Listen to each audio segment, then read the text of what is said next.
نام لے کر گالی دو، میری ماں کے نام پر، میرے باپ کے نام پر، میرے خاندان کے نام پر جتنا کوسنا ہے کوس لو، لیکن یاد رکھنا اگر حضور کی طرف انگلی اٹھاؤ گے، اگر نبی کی عصمت کی طرف بولو گے، ہمارے خون کا آخری قطرہ بھی جسم میں باقی ہے، تمہاری گردنوں پر چڑھ کر کے بولیں گے، تمہارے سینے پر چڑھ کر بولیں گے، اور تم یہ سمجھتے ہو تخت و تاج تمہارے پاس ہے، آج فوج و طاقت تمہارے پاس ہے، تمہارے ناجائز باپ آج سے 200 سال پہلے انگریزوں کی شکل بھی یہاں موجود تھی، انہوں نے ایک عالم ربانی کفایت علی کافی کو پھانسی پر چڑھایا تھا، ایک نہیں 30,000 علماء کو پھانسی پر چڑھایا تھا، تمہارے ناجائز باپ بھی یہ سمجھتے تھے ہندوستان سے اسلام ختم ہو جائے گا، ارے ان کا چورا بھی یہاں باقی نہیں رہا، سب ختم ہو کر چلے گئے، تم بھی اپنے انجام کا انتظار کرو، کچھ دیر کی خاموشی ہے پھر شور آئے گا،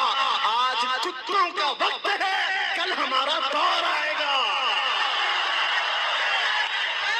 اگر ان کو لگتا ہے ہم بہت گرج کر کے بول رہے ہیں، اپنے مجمع میں بول رہے ہیں، کل کو اگر انہیں چاہیے تو ہتھ کڑیاں لگا لیں، پھانسی کے پھندے پر چڑھا لیں، اور مجھ جیسے ایک آدمی کے مر جانے یا قتل ہو جانے کا نام اسلام کا ختم ہونا نہیں ہے، بلکہ میں چیخے ہوئے جاؤں گا جس دن تم مجھے پھانسی پر چڑھاؤ گے، اسلام زندہ ہوتا ہے ہر کربلا کے بعد۔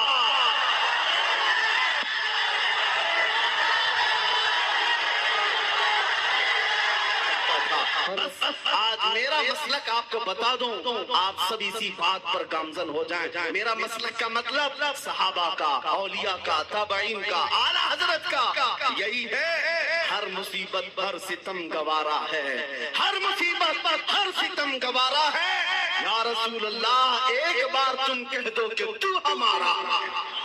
دنیا آج خوفزدہ اسی بات سے ہے کہ تم اٹھ رہے ہو، تم بیدار ہو جانا پورے طور پر، ڈرو مت، تمہارا نام کسی مجرم قوم سے جڑا ہوا نہیں، بھونکنے دو کتوں کو، جتنی مرتبہ کہیں آتنکوادی، جتنی مرتبہ کہیں دہشت گرد، جتنی مرتبہ ٹیررسٹ، جو بولنا ہے بولو، ہم تمہارے باپ کی زمین پر نہیں جیتے اور نہ ہی تمہاری سرٹیفکیٹ کی ضرورت ہے، ہم اللہ کے بندے ہیں، رسول کے امتی ہیں۔ نعرہ تکبیر! آئیے محبت کے ساتھ علامہ سلمان اظہری کا ایسا استقبال کریں کہ نون کا چوراہا اور بہار کی راجدھانی پٹنہ کے در و دیوار گواہ ہو جائیں کہ اعلیٰ حضرت میں ہے اور حضور سے وفا کرتا ہے، ویل چیئر پر بیٹھا ہے تب بھی وہ ہمارا امام ہے، وہ ہمارا امام ہے۔ دنیا جانتی ہے طاقت و قوت اس کرسی کا نام نہیں ہے، طاقت و قوت عشق مصطفیٰ کا نام۔ عزیزان گرامی وقار، اصل زندگی کیا ہے اس کو آج محسوس کرنے کی ضرورت ہے۔ سبحان اللہ۔ ہم اپنی تعریف پسند نہیں کرتے، یہ ان کی محبتیں ہیں جو اس طرح سے ہمیں بلاتے ہیں۔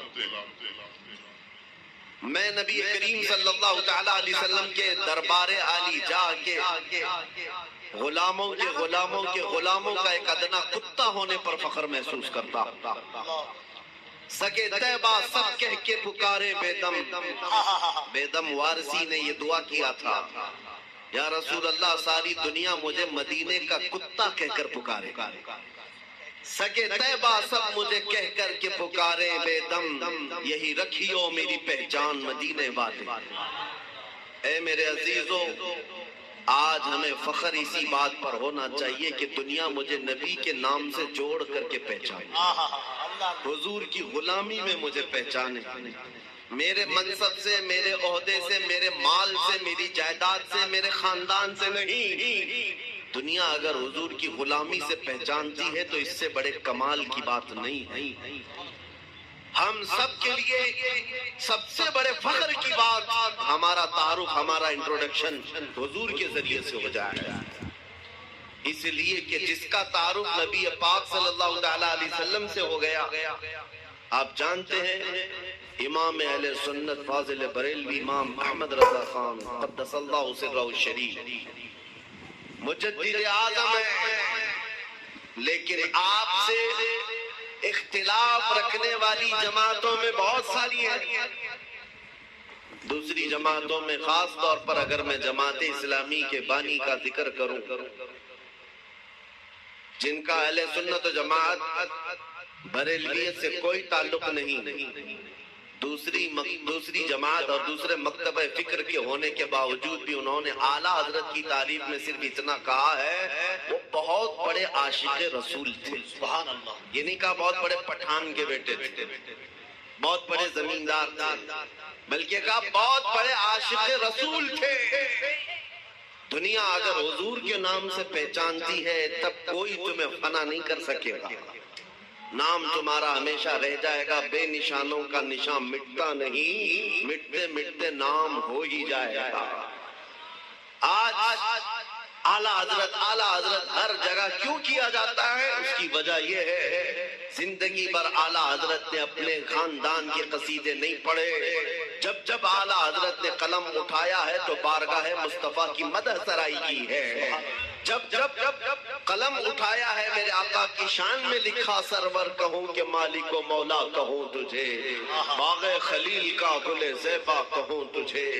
100 سال گزر جانے کے بعد بھی ان کے کلام پڑھنے سے مرجھائے ہوئے دلوں میں زندگی آ جاتی ہے. یہاں مرجھائی ہوئی کلیاں کھل جاتی ہیں. اعلیٰ حضرت کا اصول میں آپ کو بتا دیتا ہوں. اعلیٰ حضرت جس اصول پر چل رہے تھے وہ اصول یہ تھا رسول پاک کے سلسلے میں کہ ان کی بات کرو ہر دل پہ راج کرو. ان کی بات کرو ہر دل پہ راج کرو. یہ بہت عظیم فارمولہ میں آپ کو بتا رہا ہوں. حضور کی بات کرو پھر دیکھنا دنیا تمہیں کبھی فراموش نہیں کرتی اور نہ ہی تمہارے مقام و منصب کو کوئی دوسرا دھکا لگا سکے گا. حضور کی بات کرو. آج ہمارے درمیان اختلافات نے جو جنم لیا ہے اس کی ایک اصل وجہ یہ بھی نظر آتی ہے کہ ہم اصل کو چھوڑ کر فرع میں لگ گئے. ہم جگہ جگہ چھوٹی چھوٹی جماعتیں بنا کر چھوٹے چھوٹے حلقے بنا کر اس کے پرچار میں لگ گئے، جبکہ ہمیں چاہیے کہ ہماری ساری انرجی بادشاہ اعظم کی تعریف میں خرچ ہو. حضور اکرم صلی اللہ تعالی علیہ وسلم کے لیے وقف ہو جاؤ. اس لیے کہ اعلیٰ حضرت امام اہل سنت کو ہم نے دیکھا پوری زندگی دیکھو. آپ سے کسی نے پوچھا اگر آپ کا تعارف کیا ہے، آپ کا انٹروڈکشن کیا ہے، انہوں نے اپنے باپ دادا پر دادا کے ناموں کو گناتے ہوئے نہیں کہا میں فلاں فلاں فلاں فلاں کا بیٹا ہوں، بلکہ اپنے تعارف میں کہا ہے اس گلی کا گدھا ہوں میں جس میں مانگتے تاجدار پھرتے ہیں، وہ سوئے لالا زار پھرتے ہیں، تیرے دن اے بہار پھرتے ہیں، اے رضا جانے آنا دل تیرے نغموں پہ نثار، بلبلے باغ مدینہ تیرا کہنا کیا ہے. انہوں نے دنیا کو اگر تعارف کرایا ہے تو نبی کے واسطے سے کرایا ہے. آپ کو بتاتا ہوں ان کا مقام یہ تھا عشق رسول میں فنا ہونے کا.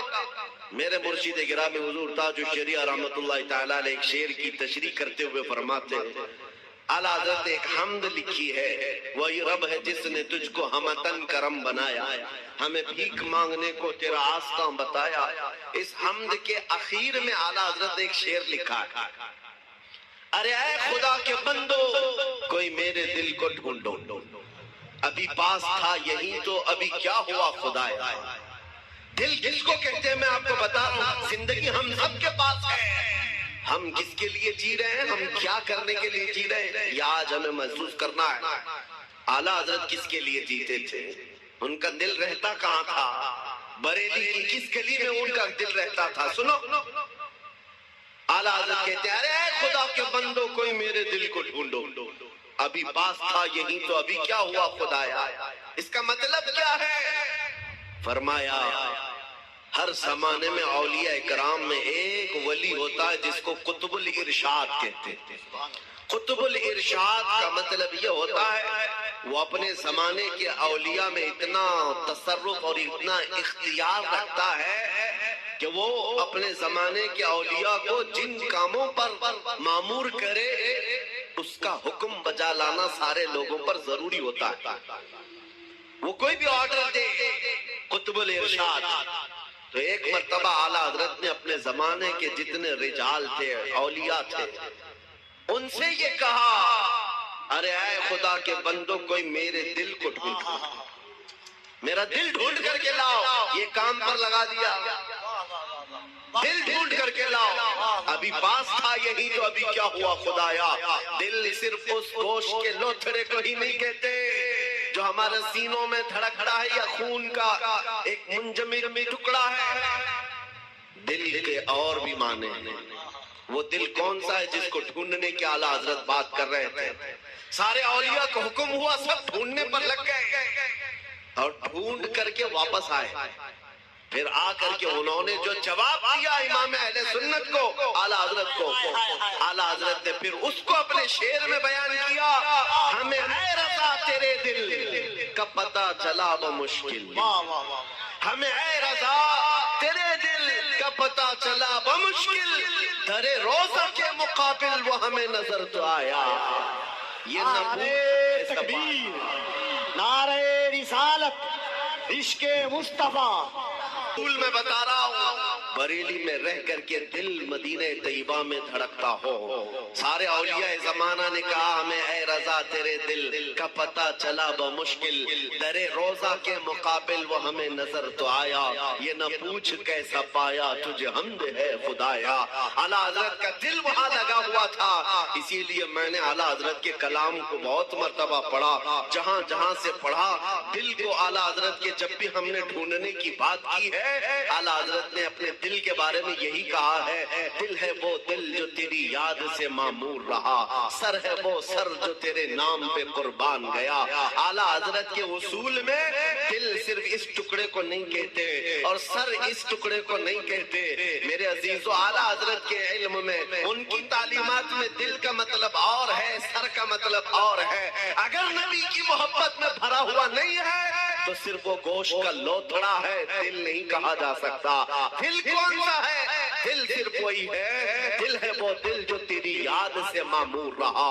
اور سر کس کو کہتے ہیں؟ یہ اگر دونوں کندھوں کے اوپر ایک کدو کا ٹکڑا ہے، اگر حضور کے نام پر قربان ہونے کو تیار نہیں ہے، ہاں اگر حضور کے نام پر من مٹتا ہے تو اعلیٰ حضرت کہتے ہیں سر ہے وہ سر جو تیرے نام پہ قربان گیا۔ اعلیٰ حضرت کے دل کو ہم نے ان کے کلام میں ڈھونڈا ہے، وہ کہتے ہیں کہاں ہے جان و دل ہوش و خرد سب تو مدینے پہنچے، جان و دل ہوش و خرد سب تو مدینے پہنچے۔ ارے تم نہیں چلتے رضا، سارا تو سامان گیا۔ ان کا اپنے پاس کچھ نہیں تھا۔ بریلی میں وہ کہتے ہیں جان بھی چلی گئی، دل بھی چلا گیا، ہوش بھی گیا، خرد بھی گیا، سب مدینے پہنچے۔ تم نہیں چلتے رضا، سارا تو سامان گیا۔ اور پھر ان سے پوچھا گیا جان ہے کیا آپ کی؟ جان کس کو کہتے ہو آپ؟ کہتے ہیں جان ہے عشق مصطفیٰ، روز وضو کرے خدا، جس کو ہو درد کا مزہ، ناز دوا اٹھائے کیوں، پھر کے گلی گلی تباہ، ٹھوکریں سب کی کھائے کیوں، دل کو جو عقل دے خدا، تیری گلی سے جائے کیوں۔ میرے عزیزو، اعلیٰ حضرت فرماتے ہیں یوں تو سب انہی کا ہے، پر دل کی اگر پوچھو، اعلیٰ حضرت فرماتے ہیں یوں تو سب انہی کا ہے، پر دل کی اگر پوچھو، یہ ٹوٹے ہوئے دل ہی خاص ان کی کمائی ہے۔ حضور کا ہے یہ سب، حضور کا ہے، اپنے دل کا ہے انہی سے آرام۔ کہتے ہیں اپنے دل کا ہے انہی سے آرام، سونپے ہیں سب انہی کو سب کام، سونپے ہیں انہی کو سب کام۔ لو لگی ہے کہ اب اس در کے غلام چاہ رہے درد رضا کرتے ہیں۔ اعلیٰ حضرت نے اپنا سب کچھ سونپ دیا بارگاہ مصطفیٰ۔ آج اس جلسے پاک میں میں آپ کے سامنے ان کا ذکر صرف اس لیے کر رہا ہوں کہ مشرق سے لے کر مغرب تک، شمال سے لے کر جنوب تک کوئی خطہ بچا نہیں ہے جہاں سے بچہ بچہ پکار کر کے نہ کہتا ہو ڈال دی قلب میں عظمت مصطفیٰ۔ سیدی اعلیٰ حضرت پہ لاکھوں سلام۔ کیوں 100 سال کے بعد بھی بچہ بچہ پکار رہا ہے؟ وہی آج میں تمہیں فارمولہ بتانا چاہتا ہوں، اس اعلیٰ حضرت کے مشن پر چلنا، اس مسلک کا مطلب، اس مسلک کا نام ہی یہ ہے، اپنی مرضی سے جینے کا نام زندگی نہیں ہے۔ حضور جیسا چاہے ویسے جینے کا نام زندگی ہے. آپ کو میں بتاتا ہوں اولیاء اکرام کی زندگی میں تصوف میں ایک تعلیم ہوتی. حضرت جنید بغدادی کی تعلیمات میں نے پڑھا ہے. صرف اولیاء اکرام کی جو عبادتیں ہیں تسبیح گمانا لمبے قیام لمبے سجدے صرف یہی عبادت کے طریقے نہیں ہیں. ایک عبادت کا طریقہ ہے جس کو اولیاء اکرام کہتے ہیں مراقبہ.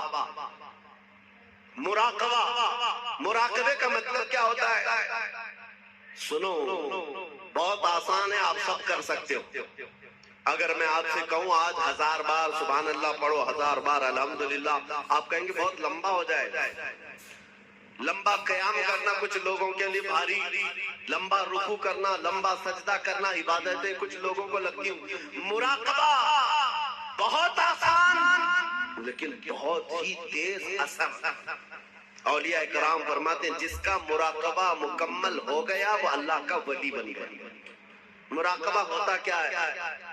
سنو مراقبہ ہوتا کیا ہے؟ صرف یہ ہے کہ آنکھ بند کر کے تھوڑی دیر خاموش بیٹھنا.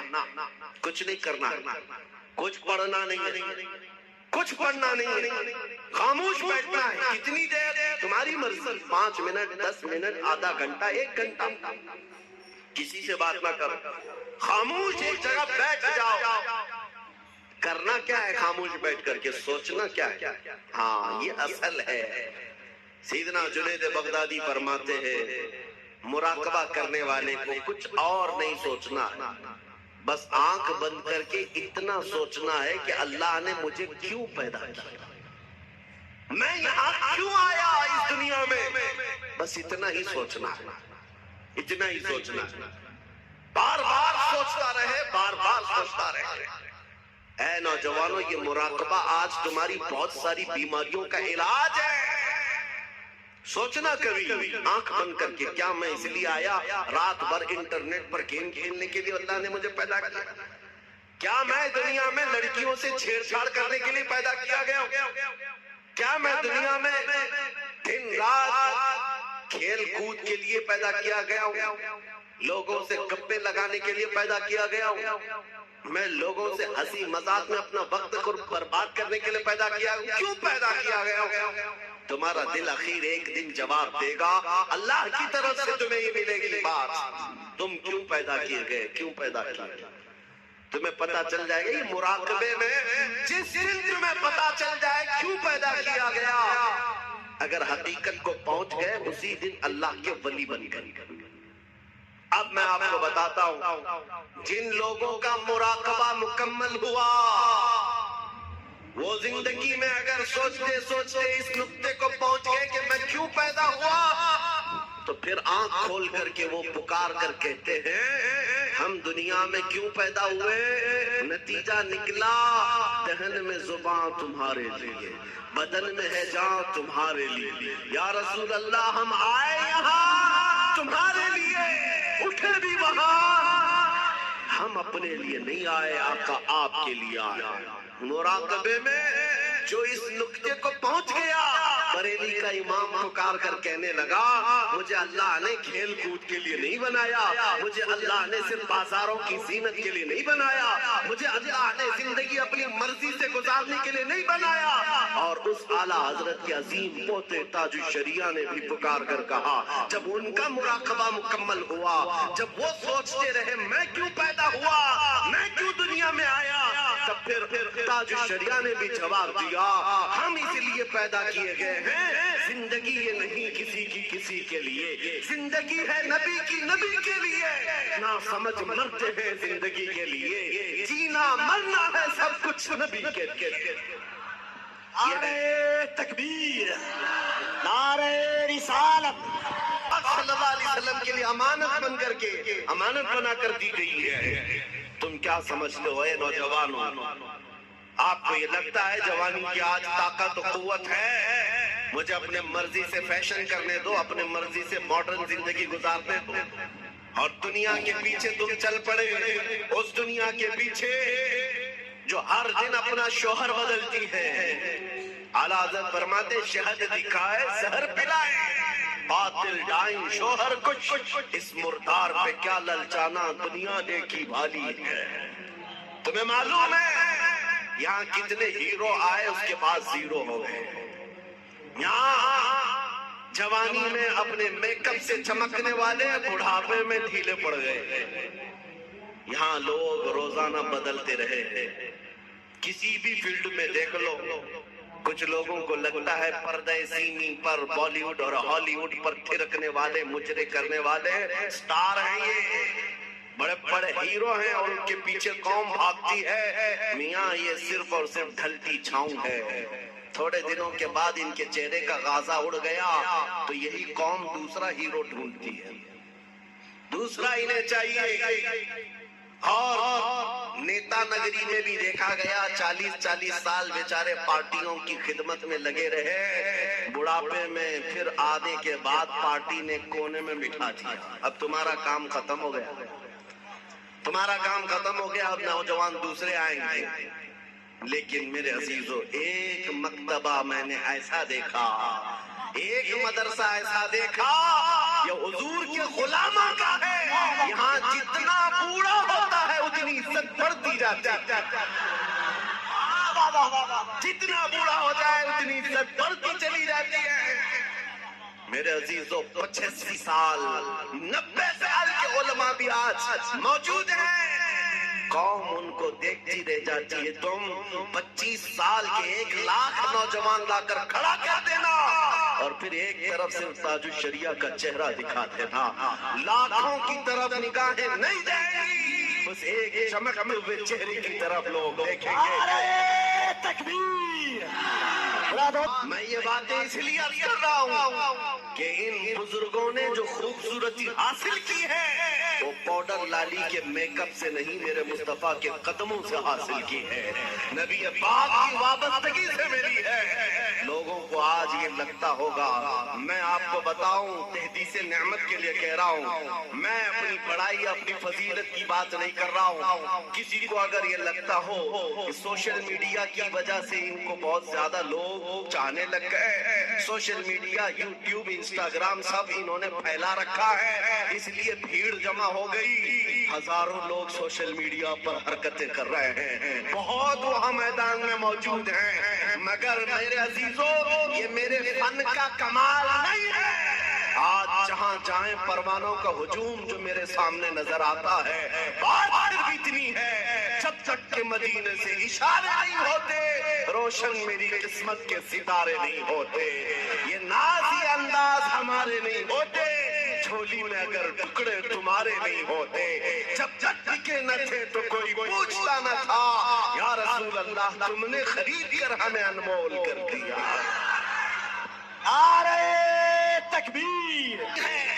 سارا سوشل میڈیا فنا ہو جائے، میں کسی پہاڑ کے اندر بیٹھ کر میرے نبی کی بات کروں، میرا خدا قادر ہے وہ لاکھوں کے دلوں میں ہماری بات کو پہنچائے گا۔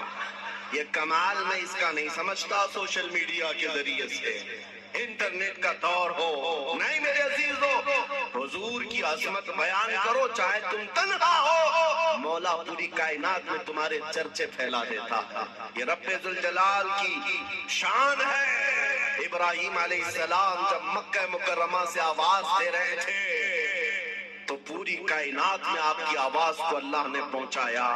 رب قادر ہے جس کی آواز کو چاہے وہ پہنچائے، لیکن تمہاری بھی ذمہ داری آج یہ ہے تم ان کی جے وجے کرنا چھوڑ دو، ادھر ادھر کے پٹے ڈالنا چھوڑ دو۔ تمہیں دنیا چاہے جتنے بھی لباس بدل لو، دنیا تو حضور کے نام سے ہی پہچان یہ بات طے ہے، تم جہاں جاؤ گے حضور کے نام سے تمہیں پہچانتی۔ جس دن تم نے نام کہا تم کو یہ نہیں کہیں گے پیار کا ہے، پٹنہ کا ہے، فلاں کا ہے، دنیا تمہیں اگرچہ گاؤں کے نام سے جان جائے گی لیکن تمہاری نسبت وہ سیدھے مدینے کے تاجدار سے جوڑ کر دیکھتی، یہ پکی بات ہے۔ اور آپ کو کیا اس بات پر کوئی آپتی ہے کہ دنیا حضور کی غلامی سے آپ کو پہچانے تو آپ کو عیب لگتا ہے؟ فخر ہوگا کہ نہیں ہوگا؟ اگر حضور کی غلامی سے دنیا تمہیں پہچاننے پر فخر ہوگا تو تو میری بات صرف اتنی سن لو، پورے کے پورے ہی غلام کیوں نہ ہو جائے؟ جب غلام ہونا ہی ہے تو پورے کیوں نہ ہو جائے؟ اعلیٰ حضرت نے کیا خوب کہا، آج لے ان کی پناہ، آج مدد مانگ ان سے، کل نہ مانیں گے قیامت میں اگر مان گیا، انہیں جانا انہیں مانا، نہ رکھا غیر سے کام، للہ الحمد میں دنیا سے مسلمان گیا۔ آج میں آپ کو بات بتاتا ہوں، امام غزالی رحمت اللہ تعالیٰ علیہ سے پوچھا گیا، جب امت پر کوئی سخت وقت آ جائے، توجہ چاہتا ہوں، علاج، امت پر ایسی کٹھنائیں آ جائیں کہ فتنوں کا عروج ہو جائے، فتنے بہت بڑھ جائیں، امت مصطفیٰ کی شوکت پر سوال آ جائے، ایسے وقت میں علاج کیا ہے امت مصطفیٰ کے لیے؟ کیا آپ حل بتاتے ہیں؟ آج ہم سے بھی لوگ پوچھتے ہیں، انٹرویو میں پوچھتے ہیں، مسلمانوں کے لیے حل کیا ہے؟ امام غزالی نے فرمایا ایک ہی حل ہے، ان کے سینوں کو حضور کی محبت سے بھر دیا جائے، حضور کی محبت سے بھر دیا جائے۔ میرے عزیزو، لوگ مجھے عرسوں میں بھی بلاتے ہیں، پتہ نہیں کتنے کتنے جلسوں میں بلاتے ہیں، میں تو بات صرف حضور کی کرتا ہوں۔ وجہ صرف یہ ہے، میں نے سب کو سمجھا رکھا ہے، آج ہمیں علاج کرنا ہے، جس چیز کی ضرورت ہے وہی دو، جب علاج کمپلیٹ ہو جائے انشاءاللہ یہ جس جگہ بھی لے جاؤ گے یہ کھڑے ہوئے۔ امام غزالی نے فرمایا ان کے دلوں کو حضور کی محبت سے بھر دو۔ تو آپ سے پوچھا گیا، ویسے تو ہر مسلمان کہتا ہے مجھے حضور سے محبت ہے، ابھی میں پوچھوں ایک ہاتھ میں دو ہاتھ اٹھائیں گے حضور سے محبت ہے یا نہیں؟ اگر ابھی سوال کرے ہر کوئی پکار کر کہے گا ہاں حضور سے محبت ہے، میں تو جان دینے کو تیار، ہر کوئی کہے گا۔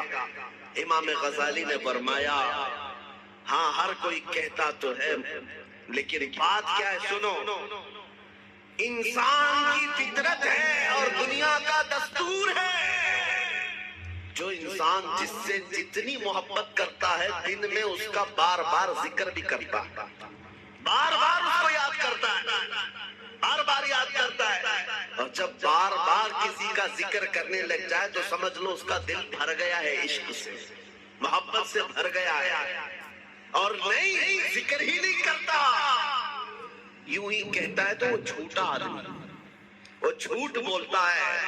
حضور سے محبت کہتا تو ہے لیکن اس کی زندگی میں نظر کبھی نہیں آتا۔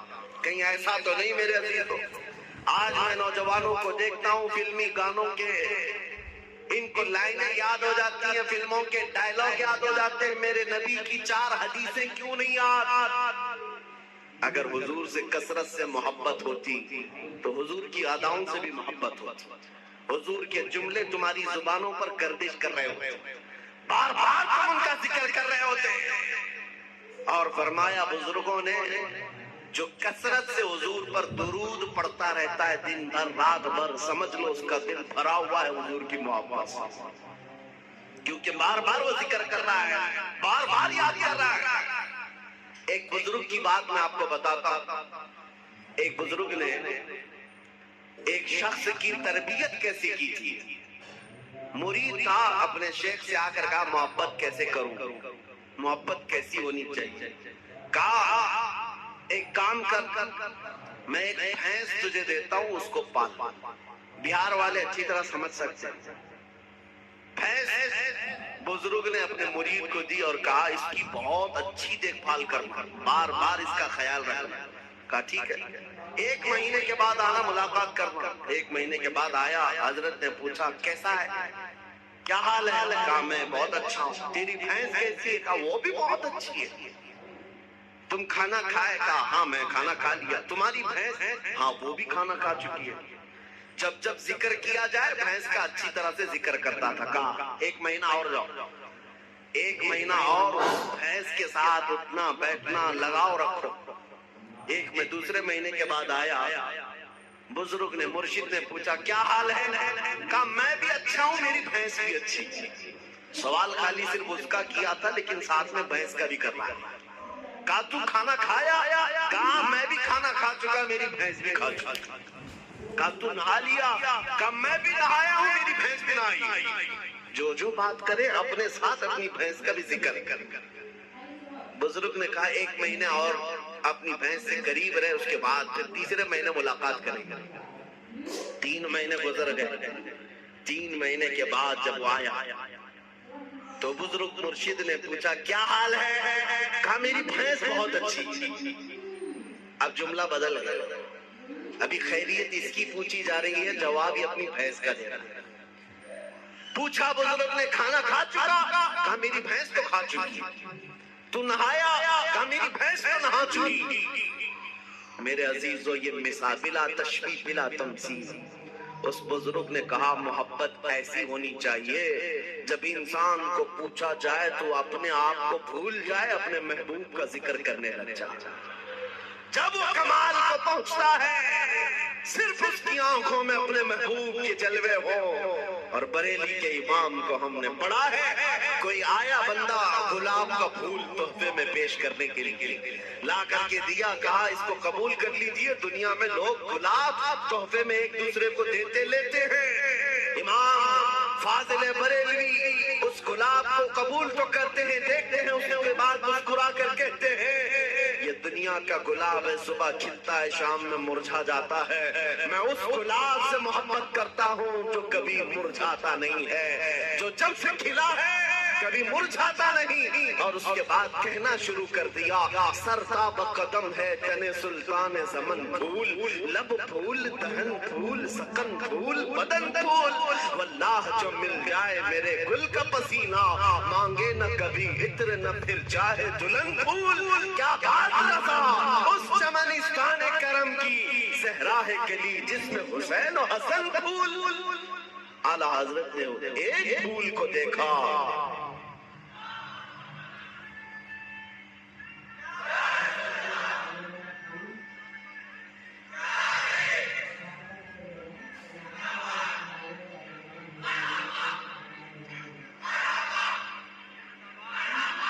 حضور پاک صلی اللہ تعالیٰ علیہ وسلم کا ذکر آیا، اعلیٰ حضرت نے سارے پھول پھول پھول پر ایک نعت ہی لکھ دی۔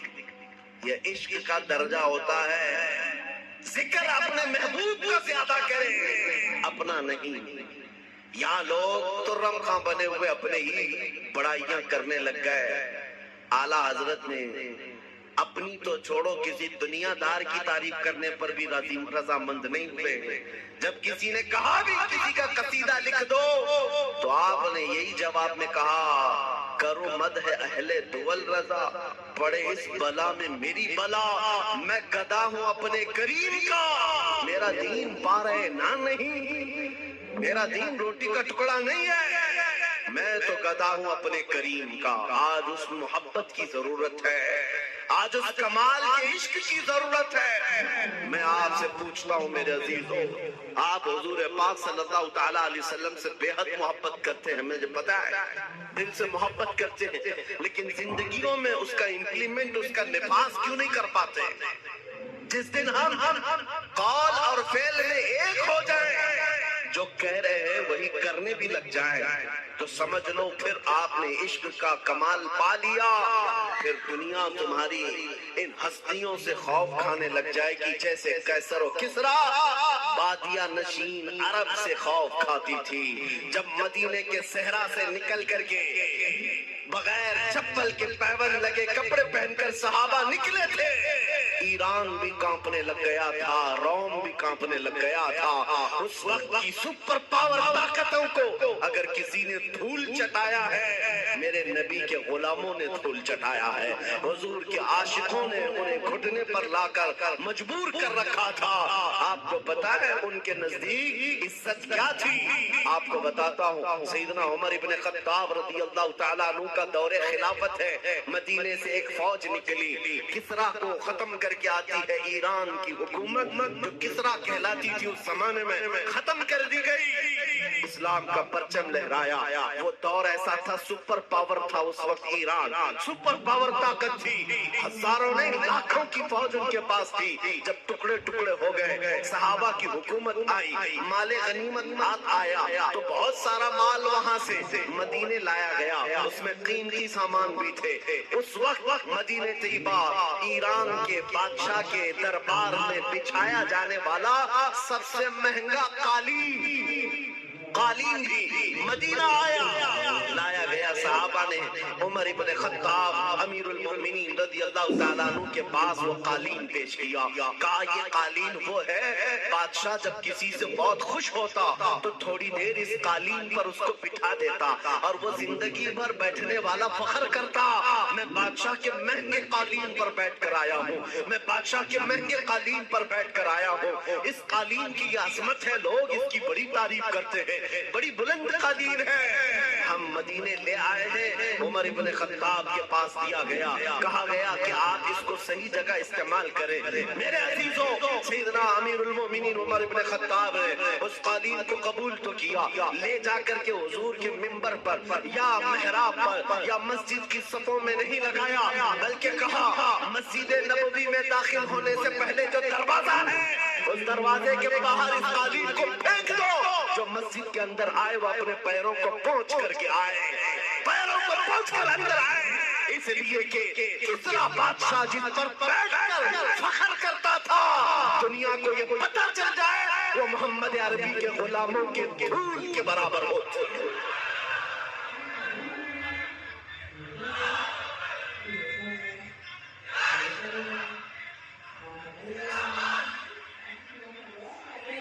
انہوں نے عزت تخت و تاج میں نہیں ڈھونڈی، میرے نبی پاک کی نسبت میں عزت ڈھونڈی۔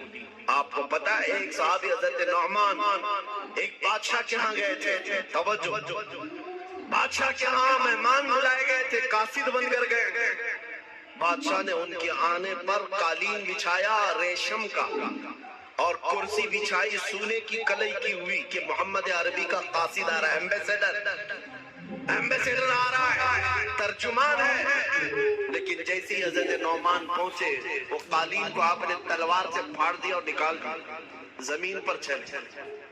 پھر جب کرسی کے پاس آئے دیکھا سونے کی کرسی ہے، پاؤں سے دھکا مار کر گرایا اور کہا مجھے سادی کرسی لاؤ، دوسری۔ بادشاہ نے کہا یہ اتنا غرور ہے، محمد عربی صلی اللہ علیہ وسلم کے غلاموں میں اتنا ایٹیٹیوڈ۔ اس صحابی نے کہا یہ غرور اور تکبر نہیں ہے، میں میرے نبی کا غلام، میرے مصطفیٰ کا غلام، میرے نبی کی شریعت میں مردوں کے لیے ریشم بھی حرام ہے، سونا بھی حرام ہے، مردوں کے لیے ریشم کا استعمال حرام ہے اور سونے کا استعمال، گولڈ کا استعمال حرام ہے۔ بادشاہ سے انہوں نے کہا تو ساری دنیا کی کرسیوں کو سونے کی بنا کر لا کر رکھ دے، تب بھی نبی کا غلام سب کو ٹھوکر مارے گا، اپنے نبی کی شریعت کو گلے لگائے گا۔ اسی غلام کی آواز تھی، اسی نبی کے غلاموں کی آواز تھی جو آج میں میسج میں کہنا چاہتا ہوں، اے نوجوانوں، فخر کرنا ہو تو اپنے نبی کی نسبت پر فخر کرو۔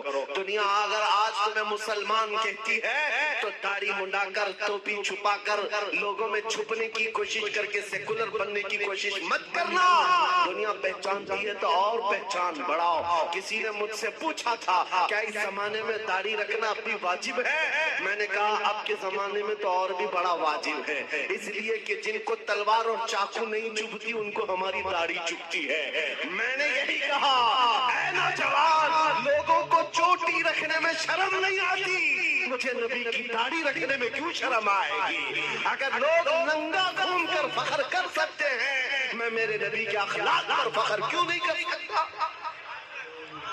دنیا کو اگر حق ہے فیشن کرنے کا، مجھے میرے نبی کی اداؤں پر فخر کرنے کا کیوں نہیں حق ہے؟ بس نوجوانوں، خطا ہم سے ہوئی ہے، ہم ان ننگوں کے پیچھے بھاگنے لگ گئے، اللہ نے ہماری عزت و وقار کو ختم کر دیا۔ نوجوانوں، دنیا اگر تم سے پوچھتی ہے تمہارے پرکھوں کا نام بتاؤ، تمہارے بڑوں کا نام بتاؤ، ہمارے بڑے تو بادشاہ تھے، ہمارے بڑے تو فلاں تھے فلاں تھے، تم اپنے پرکھوں میں اپنے باپ داداؤں کا نہیں بلکہ یوں کہو میرے پرکھوں میں جو نام آتا ہے وہ خالد بن ولید کا ہے، میرے پرکھوں میں جو نام آتا ہے وہ صلاح الدین ایوبی کا ہے، وہ شہاب الدین غوری کا ہے، اس لیے کہ یہ وہ نام ہے جو عظمت مصطفیٰ کے پرچم لہراتے تھے، نبی کی غلامی میں عزت ڈھونڈتے تھے۔ ایک وقت تھا جب یہودی اور عیسائی مائیں رات کو اپنے بچوں کو تھپک کر سلاتی تھی، یہ کہتے ہوئے بچے سو جاؤ ورنہ ورنہ صلاح الدین آ جائے گا۔ نبی کے غلاموں کی ہیبت ایسی تھی، وہ اس لیے تھی کہ انہوں نے اپنے بل بوتے اپنی طاقت پر عزت نہیں کمائی، میرے نبی کی نسبت میں عزت کمائی تھی۔ آج بھی ایک ہی حل ہے ہمارے پاس، واپس آ جاؤ اس پوائنٹ پر، اس نقطے پر جہاں میرے مصطفیٰ نے ہمیں چھوڑا تھا، حضور نے صحابہ کو جہاں چھوڑا اس نقطے پر آ جاؤ، ادھر ادھر کی بات نہ کرو۔ ہماری بیماریاں، ہماری خرابیاں، ہمارے خرافات، ہماری بے حیائیاں، ہماری پستی، ہمارا بیکورڈ ہونا، سب کا ایک ہی حل ہے، ایک ہی علاج ہے کہ محمد سے وفا تو نے، تو ہم کہہ رہے ہیں کہ جہاں چیز ہے کیا لاہ قلم تیرے۔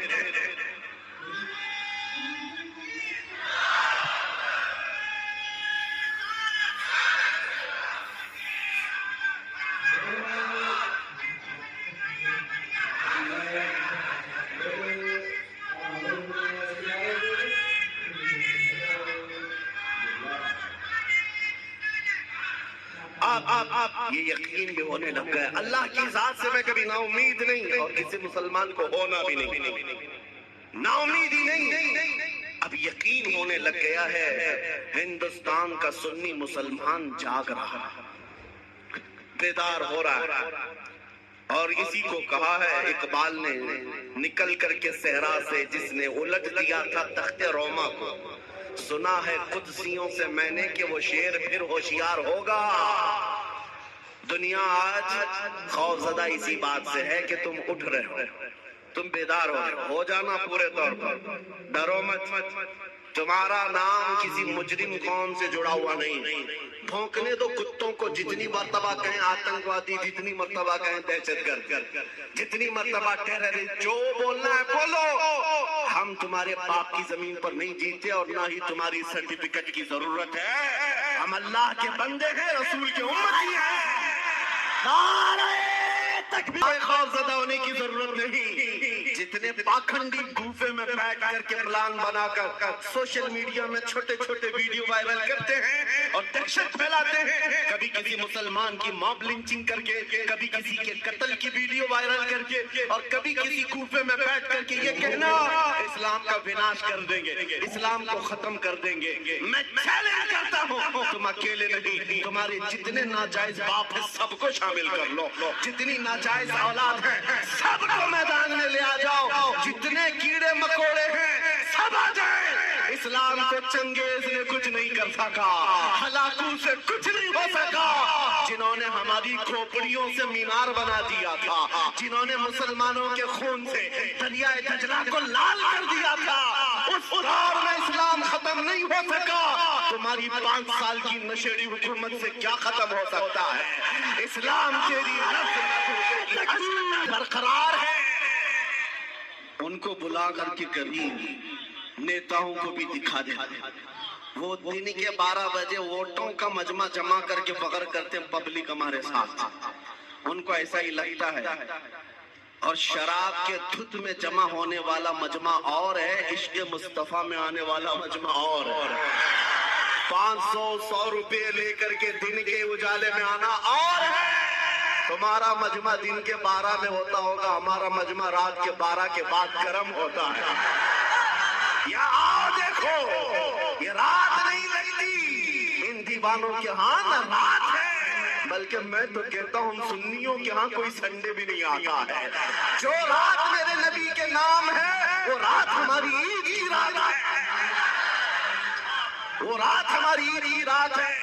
جب تک یہ فخر باقی رہے گا، میرا یقین ہے اگر ان کو لگتا ہے ہم بہت گرج کر کے بول رہے ہیں، اپنے مجمع میں بول رہے ہیں، کل کو اگر انہیں چاہیے تو ہتھ کڑیاں لگا لیں، پھانسی کے پھندے پر چڑھا لیں، اور مجھ جیسے ایک آدمی کے مر جانے یا قتل ہو جانے کا نام اسلام کا ختم ہونا نہیں ہے، بلکہ میں چیختے ہوئے جاؤں گا جس دن تم مجھے پھانسی پر چڑھاؤ گے۔ اسلام زندہ ہوتا ہے ہر کربلا کے بعد۔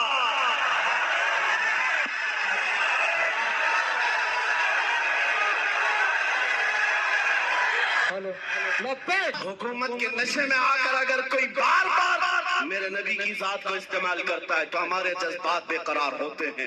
لوگوں کو یہ لگتا ہے ڈپارٹمنٹ والے بار بار یہ کہتے ہیں مولانا کیوں اتنا ایگریسو ہو جاتے ہو, کیوں اتنی بھڑکاؤ باتیں کرتے ہو. میں نے بار بار یہ کہا ہے, اعلان کہا ہے, جب جب گالی دینے کا شوق ہے میرا نام لے کر گالی دو, میری ماں کے نام پر, میرے باپ کے نام پر, میرے خاندان کے نام پر, جتنا کوسنا ہے کوس لو, لیکن یاد رکھنا اگر حضور کی طرف انگلی اٹھاؤ گے, اگر نبی کی عصمت کی طرف بولو گے, ہمارے خون کا آخری قطرہ بھی جسم میں باقی ہے, تمہاری گردنوں پر چڑھ کر کے بولیں گے, تمہارے سینے پر چڑھ کر بولیں گے.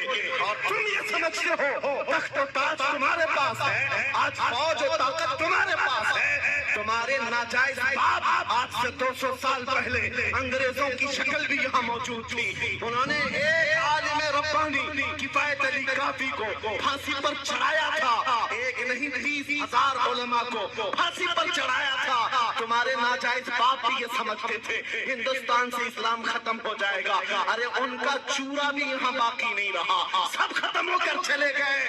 تم بھی اپنے انجام کا انتظار کرو, کچھ دیر کی خاموشی ہے پھر شور آئے گا. آج کتوں کا وقت ہے, کل ہمارا دور آئے گا. لبیک پوچھتے ہیں آپ کی جذباتی تقریروں سے ہوتا کیا ہے؟ میں صرف اتنا ہی کہتا ہوں کیا ہوتا ہے پتہ نہیں, لیکن میرا یقین یہ کہتا ہے میں جذبات میں لاؤں گا, کوئی بچہ بزدلی سے نہیں مرے گا انشاءاللہ, کوئی نوجوان تمہاری جوتیاں چاٹ کر کے نہیں مرے گا, تمہارے ہاتھوں میں پھنس بھی جائے گا, نبی نبی کہہ کر دنیا سے جائے گا. ہم اپنے جذبات کو زندہ رکھتے ہیں اس لیے کہ جذبات نہیں ہے تو وہ نامرد آدمی ہے. اگر جذبات حضور کے لیے زندہ ہے اسی کو میں مرد سمجھتا ہوں, اسی کو انسان سمجھتا ہوں. اور جو بے غیرتی کی بات کرتے ہیں, ارے مصلحت کا بھی خیال کرو, حکمت کا بھی خیال کرو, حالات کا بھی خیال کرو. یہ حالات تمہیں مبارک, مجھے میرے نبی کی عزت مبارک. اگر ان حالات میں نبی کی عزت محفوظ نہیں ہے تو ہم آزادی سے گھوم کر کون سے مزے اٹھا سکیں گے؟ وہ صحابہ کی بات تو سنو, جب جنگ احد میں یہ بات مشہور ہو گئی, حضور کا قتل ہو گیا, صحابہ نے تلواریں چھوڑ دی, ہاتھوں سے تلواریں چھوٹ گئی. اس وجہ سے کتنے کافروں نے صحابہ کا قتل کر دیا, قتل ہو گئے 70 صحابہ. کیوں؟ جب یہ خبر پھیلی تھی نا کہ حضور کا انتقال ہو گیا, صحابہ بے اختیار کہنے لگے اللہ کے نبی اگر نہیں ہے تو پھر زندگی کہتے کسے؟ حضور آپ نہیں ہیں تو زندگی کیا ہے؟ اس لیے اے سنیو آج ہمارا جذبہ یہی ہونا چاہیے, اگر حضور کا نام سلامت نہیں تو پھر ہماری زندگی کس کام, ہم کس خاک کے لیے جیتے ہیں؟ آج کے بعد تکلیفوں سے اور مصیبتوں سے گھبرانا نہیں, تم اپنے دین پر عمل پیرا رہو. غیر قانونی کاموں کی بات میں نہیں کرتا, چاقو چھری تلوار بندوق کی بھی بات نہیں کرتا, میں تو بات صرف اتنی کہتا ہوں حضور کا عشق اتنا بھر لو کہ تمہارے چلنے پھرنے سے بھی کیڑے فنا ہو جائے. تمہارے کسی ہتھیار کی ضرورت نہیں, تم حضور کے عاشق بن کر گلیوں سے گھومو, کتے یوں ہی مر جائیں, آپ پاگل ہو کر مر جائیں, صرف تمہاری خوشبوؤں سے مر جائیں. بات اتنی ہے. اور میں آج آخری بات یہ کہتا ہوں, صحابہ کا مسلک یہی تھا, انہوں نے کوڑے بھی کھائے, تلواریں بھی کھائیں, زخم بھی کھائے. ایک صحابی سعد ابن ربی جن کے 12 نیزے لگے تھے, پیٹ پھٹ گیا تھا جنگ احد میں, پھر بھی کہہ رہے تھے جو آئے ہوئے صحابہ جاؤ نبی کو میرا سلام کہہ دینا, میں نے ان کی حفاظت کا حق ادا نہیں کیا, پیٹ پھٹ گیا. تب بھی یہ کہتے تھے ہم آج نرم نرم کھانے کھا کر, گرم گرم بستروں پر سو کر, صرف یہاں بیٹھ کر نعرے لگا کر سمجھتے حضور کی عزت کی ہم حفاظت کرتے ہیں. میرے عزیزو بدلنا ہے ہمیں زندگی, بدلنا ہے ہمیں زندگی. کب تک یہ گانے سن سن کر کے نفاق دل میں پیدا کرتے رہو گے, بالی ووڈ اور ہالی ووڈ کے نغموں پر ناچتے رہو گے؟ تم زندگی بدل ڈالو. آج دنیا میں آپ کو بتاؤں, حضرت فخر الدین رازی بہت بڑے حکیم ہیں, کہتے ہیں ایک میں نے حکیمی میں ڈاکٹری میں ایک چیز دیکھی ہے, محمد عربی صلی اللہ علیہ وسلم کی محبت میں اگر کوئی 90 سال کا بھی ہو جائے تو اس کا دماغ پاگل نہیں ہو سکتا. پاگل کبھی نہیں ہوتا، حضور کا عاشق پاگل نہیں ہوتا، اور اگر پاگل ہوتا ہے تو صرف ان کے لیے ہوتا ہے، اور دیوانہ ہوتا ہے صرف ان کے لیے ہوتا ہے، باقی کسی کے لیے نہیں ہوتا۔ آج میں یہی چاہتا ہوں کہ دنیا تمہیں پاگل کہے، مجنوں کہے، داڑھی والا کہے، ٹوپی والا کہے، چھوڑ دو ان کی باتوں کا، کچھ بھی ریئیکٹ کرنا، تمہیں اندر سے فخر ہونا چاہیے، فخر ہونا چاہیے، اس لیے کہ تم ان کتوں کے لیے نہیں جیتے، قبر میں آمینہ کے لال تشریف لانے والے، حشر میں میرے آقا تشریف لانے والے، ان کے سامنے مجھے کھڑا ہونا ہے، کہیں حضور یہ نہ کہہ دیں کہ دنیا والوں کے لیے تو نے میری اخلاق کو بدل لیا، ان کو راضی کرنے کے لیے تو میری سنتیں چھوڑ دیا۔ نہیں، قبر میں جب جائیں تمہارا چہرہ دیکھیں تو میرے نبی سے قدموں کو چوم کر کہنا، آقا دنیا ہزار تانے دیتی تھی مگر میں آپ کے لباس کو پسند کرتا تھا، میں آپ کے چہرے کو پسند کرتا تھا، آپ کے قدموں میں آنا چاہتا تھا۔ بس آج میرا مسلک آپ کو بتا دوں، آپ سب اسی بات پر گامزن ہو جائیں۔ میرا مسلک کا مطلب صحابہ کا، اولیاء کا، تابعین کا، اعلیٰ حضرت کا یہی ہے، ہر مصیبت ہر ستم گوارا ہے، ہر مصیبت ہر ستم گوارا ہے، یا رسول اللہ ایک بار تم کہہ دو کہ تو ہمارا ہے۔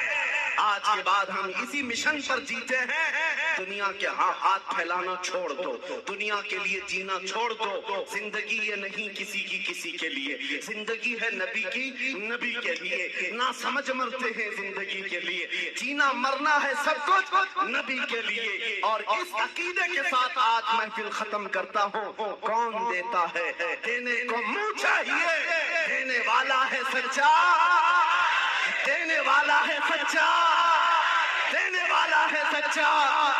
آقا آپ کے دربار میں، آپ کے شہر، آپ کے مبارک مہینے کا پہلا چاند آیا ہے، پٹنہ کی سرزمین سے عاشقان مصطفیٰ مدینے کی طرف لو لگا کر پکارتے ہیں، ابھی وہ امی فدا کا یا رسول اللہ، میں مجرم ہوں آقا، مجھے ساتھ لے لو کہ رستے میں ہیں جا بجا جانے والے، چمک مجھ سے پاتے ہیں سب پانے والے، میرا دل بھی چمکا دے چمکانے والے، لبیک یا رسول اللہ، لبیک یا رسول اللہ۔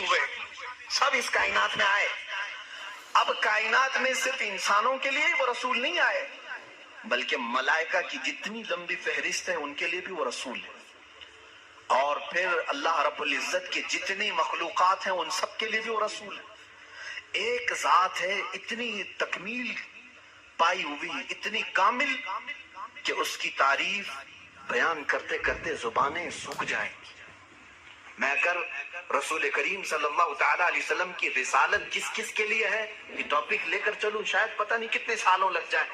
وہ تو پرندوں کے لیے بھی رسول ہیں، جانوروں کے لیے بھی رسول ہیں، پرندوں کے لیے کیسے رسول ہیں ایک الگ ٹاپک ہے، وہ جانوروں کے لیے کیسے رسول ہیں وہ الگ ٹاپک ہے، وہ جنات کے رسول ہیں، ان میں کیا تبلیغ کریں گے ان کے لیے الگ رسول ہے، الگ ایک ٹاپک ہے۔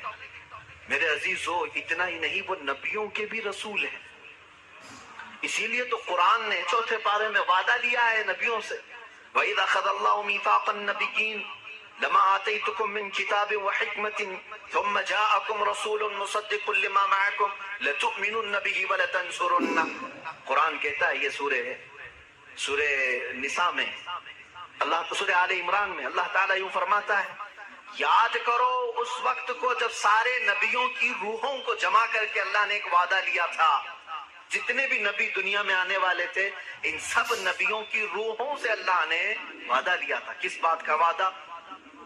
اللہ تعالیٰ ان سب سے وعدہ لیتا ہے کہ میرا ایک آخری رسول آئے گا، اگر وہ تمہارے زمانے میں آ جائے تو تم سب کے سب اس پر ایمان لاؤ گے اور اس کی مدد کرو گے۔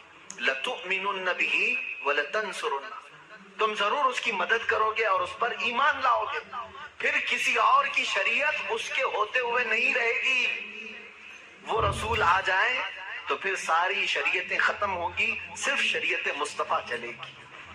اسی لیے تو ایک بار حضرت عمر فاروق رضی اللہ تعالیٰ عنہ تورات پڑھ رہے تھے حضور کے سامنے، حضرت ابو بکر بھی بیٹھے تھے رضی اللہ تعالیٰ عنہما، تو حضور صلی اللہ تعالیٰ علیہ وسلم کا چہرے کا رنگ بدل رہا تھا، ناراضگی کے آثار نظر آ رہے تھے، حضرت عمر دیکھ ہی نہیں رہے تھے، وہ پڑھے جا رہے تھے، تورات کس کی کتاب ہے؟ موسیٰ علیہ السلام پر اتری مقدس کتاب ہے۔ حضور اکرم صلی اللہ تعالیٰ علیہ وسلم کے اس جلال کے اثر کو صدیق اکبر رضی اللہ تعالیٰ عنہ نے بانپ لیا۔ حضرت عمر کو انہوں نے زور سے کہا، اے عمر دیکھتے نہیں رسول کریم صلی اللہ تعالیٰ علیہ وسلم کی ناراضگی کو؟ حضرت عمر نے کتاب بند کر دی، کہا یا رسول اللہ صلی اللہ علیہ وسلم اس کتاب کی تصدیق تو ہمارا قرآن بھی کرتا ہے کہ تورات آئی تھی، جگہ جگہ قرآن میں تورات کا ذکر ہے، یہ موسیٰ علیہ السلام پر اتری تھی اور اللہ کی کتاب ہے، وہی تو میں پڑھ رہا تھا۔ رسول پاک صلی اللہ تعالیٰ علیہ وسلم نے فرمایا، اے عمر جس پر یہ کتاب اتری وہ کون ہے؟ موسیٰ علیہ السلام۔ اگر موسیٰ علیہ السلام بھی آج زندہ ہوتے تو وہ تورات نہیں قرآن پڑھ رہے ہوتے۔ ان کے پاس اس بات کے علاوہ کوئی اور دوسری گنجائش نہیں تھی کہ وہ صرف اور صرف مجھ پر ایمان لائیں اور قرآن پر عمل کریں اگر وہ زندہ ہوتے۔ اس کا مطلب یہ ہوا کہ یہ رسول انبیاء اکرام اور رسولوں کا بھی رسول ہے۔ اب یہاں پر میں تھوڑی سی باتیں آپ کو الگ انداز میں لے کر کے چلوں گا تاکہ میرے مخاطب اس زمانے میں بہت دوسرے لوگ بھی ہیں۔ الحمدللہ ایک مسلمان اپنے نبی کونین صلی اللہ تعالیٰ علیہ وسلم کے متعلق جان فدا کرنے کی بات کرتا ہے۔ یقیناً میں اگر کہوں محمد صلی اللہ تعالیٰ علیہ وسلم، میں نے کسی سے کہا نہیں کہ چوم لو، لیکن ہمارا دل کہتا ہے کہ وہ جب نام آئے تو ہم چوم لیتے ہیں، اتنا بھی عقیدہ ہمارے پاس ہے۔ اس رسول کریم صلی اللہ علیہ وسلم کی تعریف و توصیف ہم اپنے جو مجموع میں کرتے ہیں یہ صرف برکت کے لیے کرتے ہیں۔ آج میں ان سے بھی خطاب کرتا ہوں جنہوں نے رسول کو اب تک پہچانا بھی نہیں اور دوسرے کسی مذہب سے آج تک وابستہ ہے۔ اس میں دنیا کے جو بڑے مذاہب ہیں، میں اپنے پڑھائی کے زمانے میں ان کتابوں کو پڑھا کرتا تھا تو مجھے حیرت ہوتی کہ جیوز دنیا کا ایک بڑا طبقہ ہے، یعنی مذہب کے اعتبار سے پرانا ہے، یہودی۔ بولتے بولتے آپ لوگ بھی سن کر کے تھک گئے ہوں گے، بلکہ اب تو کچھ لوگوں کو ایسا لگتا ہے یہ گالی تو نہیں ہے، نہیں بلکہ وہ ایک قوم کا نام ہے، ایک قوم ہے۔ جیسے کسی کو یزیدی کہہ دینا گالی ہو جاتا ہے، جبکہ وہ ایک شخص کا نام ہے۔ خیر، عیسائیت ایک قوم ہے جو حضرت عیسیٰ علیہ السلام پر ایمان لائی اور ان سے پہلے کے انبیاء اکرام پر ایمان لائی۔ ان کے علاوہ بھی کچھ دوسرے ریلیجین پائے گئے دنیا میں، جیسے بدھ مت ہے، آج اس کے ماننے والوں کو بدھسٹ کہا جاتا ہے، بدھزم۔ ان کے علاوہ ایک زردشتی مذہب تھا ایران کا، پارسی جن کو آج ہم کہتے ہیں۔